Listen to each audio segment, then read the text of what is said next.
Mazmur pasal 66 ayat 13 sampai 20. Aku akan masuk ke dalam rumahmu dengan membawa korban-korban bakaran.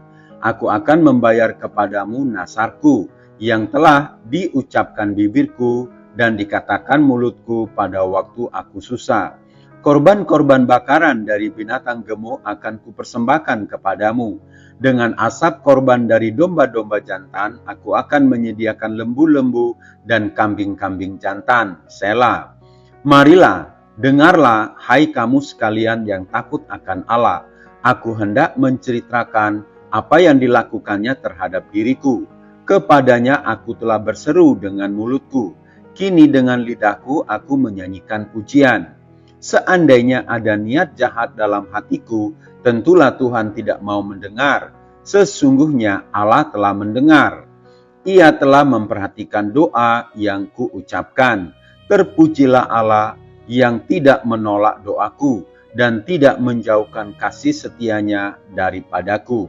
Baca juga Yakobus pasal 4. Bukan hati yang berniat jahat. Saudara-saudara, inti dari teks firman Tuhan yang kita baca adalah seandainya ada niat jahat dalam hatiku, tentulah Tuhan tidak mau mendengar.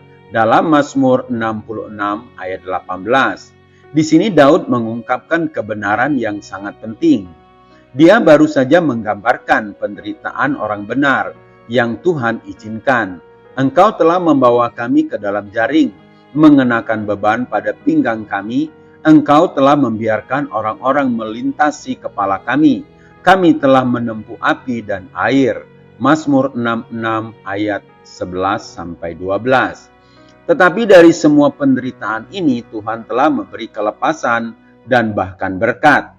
Tetapi engkau telah mengeluarkan kami sehingga bebas. Ayat 12. Ini karena seperti yang ditegaskan oleh Daud, Allah telah mendengar, Ia telah memperhatikan doa yang kuucapkan. Ayat 19. Saudara-saudara, betapa kita membutuhkan Tuhan jika kita ingin dimampukan menampung atau menahan penderitaan hidup. Bukankah merupakan penghiburan dan penopang terbesar kita bahwa kita dapat pergi kepadanya pada saat kesusahan dan yakin bahwa Dia akan mendengarkan kita. Maka saudara-saudara, kita harus memperhatikan apapun yang mungkin menyebabkan Allah tidak mau mendengarkan doa kita.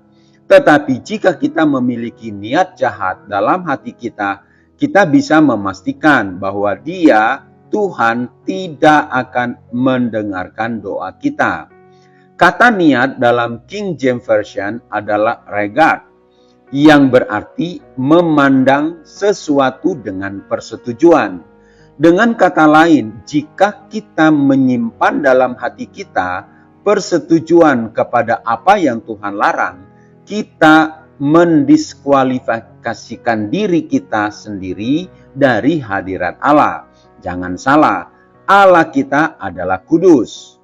Kepada umatnya sendiri Dia berfirman, apabila kamu menadahkan tanganmu untuk berdoa, aku akan memalingkan mukaku. Bahkan sekalipun kamu berkali-kali berdoa, aku tidak akan mendengarkannya, sebab tanganmu penuh dengan darah. Yesaya 1 ayat 15. Saudara-saudara, apa gunanya doa-doa yang diucapkan dengan lantang dan banyak kata-kata kepada Allah dalam tempat yang mengaku sebagai gereja, tetapi penuh penyembahan berhala? Apa gunanya nyanyian yang merdu dan teriakan orang banyak yang menghadiri beberapa kebaktian penginjilan modern ini? Para nabi zaman ini bisa sekalian saja memanggil nama Baal dan melompat di atas mezbahnya. Bandingkan 1 Raja-Raja pasal 18. Daripada berpikir untuk bisa didengarkan oleh Tuhan yang Maha Kudus, sementara hati mereka penuh dengan dosa, tidak mungkin doa itu bisa didengar. Saudara-saudara, jika kita benar-benar ingin mendekat kepada Allah, kita harus mengindahkan perintah yang menyertai. Tahirkanlah tanganmu, hai kamu orang-orang berdosa, dan sucikanlah hatimu, hai kamu yang mendua hati. Yakobus 4 ayat yang ke-8. Saudara-saudara, dalam Mazmur 97 ayat 10 mengatakan, "Hai orang-orang yang mengasihi Tuhan, bencilah kejahatan." Ingatlah firman Tuhan hari ini. Kata niat jahat adalah memandang, memikirkan, serta menyetujui dalam hati. Ini adalah dosa. Secara moral, niat jahat adalah motif licik atau kebencian yang mendikte pikiran sehingga nalar tidak terkontrol dan mendorong seseorang untuk berbuat curang atau merugikan orang lain. Saudara-saudara, janganlah ada niat jahat dalam hatimu. Saudara-saudara, sungguh senang belajar firman Tuhan, sehingga kita makin mengerti kehendak Tuhan. HOR Ministry.